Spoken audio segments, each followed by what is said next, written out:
Hi, this is Dill Ward, Nicholas. and today we just wanted to do a quick information session to help you plan your next great move with intention. So today we're talking about timing your home purchase with the end of your lease. Yeah, and I think the critical thing that we're looking forward to here is just dissecting what you can do and how you can be prepared and what you need to know before you go out looking at houses this early summer. Yeah, it's time to start planning your year because this process, if you're planning to buy a house right now, it is many steps, many steps, and you need to kind of get ahead of it, especially if you have a lease ending.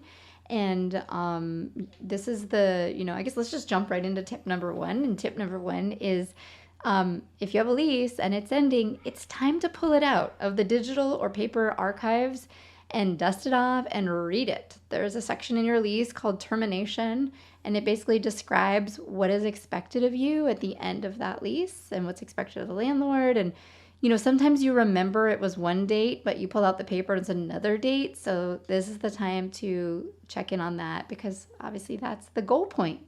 And also, it kind of comes with some sticky parts because you're probably going to read through it and say, "Hey, wait a second, I have a pet deposit," and whatever. We're not going to think about those particulars right now. We just want to talk about when your lease ends and what's expected of you when you leave your house.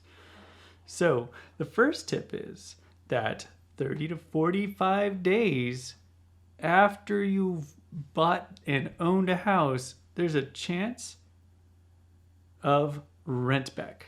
Can we talk about this more, Dill? Yeah, so what Nicholas is basically saying that once you put a contract on the property, you make an offer to a seller, this part of the transaction is called going into escrow, and this takes anywhere from 30 to 45 days if you are getting a loan on that home purchase. And so this is already, let's just take scenario. Why don't we run a scenario? So let's say your lease was up at the end of July, then, and let's say end of July is, the 30th. You know that it's going to take 30 to 45 days from the time you make the offer on a property to close it.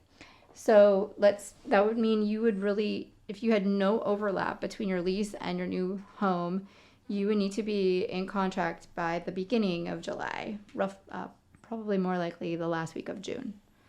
Wow. Yeah. So by July, how many offers do you think a person has to write before they get into a contract by July? Oh man, I don't even want to get started on that. But yeah, this brings up the next kind of like timeline going backwards is how long is the shopping gonna take? How much time do you have to dedicate to going to look at houses, making offers, getting all your hopes and dreams up, and then needing a day or two to recover from breaking up with a house and moving on to another one, right? So the shopping period could be, we have had clients come in the door, tell us exactly what they want. We take them out, find it, and lock and load. They get their first house. That's not always the case. So give yourself a grace period, maybe 30, 60, 90 days of shopping, and then really say, okay, this is it. I'm going to make this timeline. Okay. And then when they are contemplating this, like the big question I think is what can they do right now to make sure that they have a smoother transition on the other side? Like, should they talk to their landlord or? Oh yeah, great point. So what Nicholas is like saying, if the time is the time that you've set for, again, this is a plan. We're just trying to help you formulate a loose plan. Life doesn't go according to plan, so you have to be fluid and dynamic in your adjusting. And maybe you did want to be out by the end of your lease, but it doesn't look like it's just coming together for you. Don't despair. This is the time to just reach out to your landlord or your property management company and start discussing your plans so that they can also, prepare for your departure. Yeah, but hold up. What if my lease actually doesn't end in the summer, but I want to buy a house this summer? I said just go for it. No, I was kidding.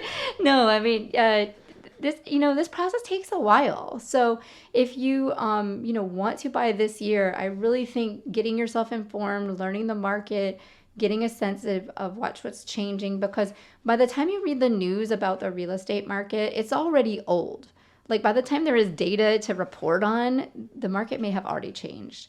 So you want to be connecting with a good realtor and, keeping your eye on what's going on. The third piece of this I really want to make sure people understand, because it's probably not that known about right now, but most people who are living in their property and selling are often very intimidated by where are they going to go, right? So they may not have found their house yet, or maybe they're contingent on the money from the transaction of the sale to buy another house. If that is the case, there is a high probability that they will be asking the potential purchaser to give them what we call post occupancy.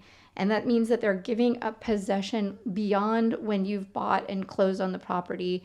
And that what you commonly hear is called rent back. So basically, you are renting the property to the sellers after you have already given them all the money and closed on it.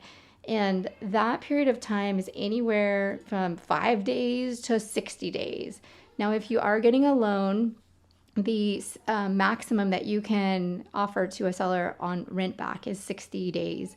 So something to consider, because that adds another 2 months onto your process if you happen to stumble upon a dream home that someone else is deeply living in and not wanting to move right away. So if you can find a vacant property that you can get in contract, you are golden. You won't need to worry about this rent back period stuff.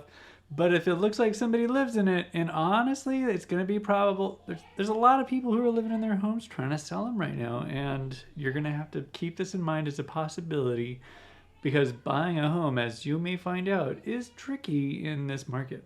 Okay, so best thing to do, print out a calendar and literally write this out. Like, pick some dates for yourself. Part of visioning the future is looking at the actual calendar and seeing when you would like to make moves and get actively searching. And if this is all too confusing for you, please just call us and let us do it for you.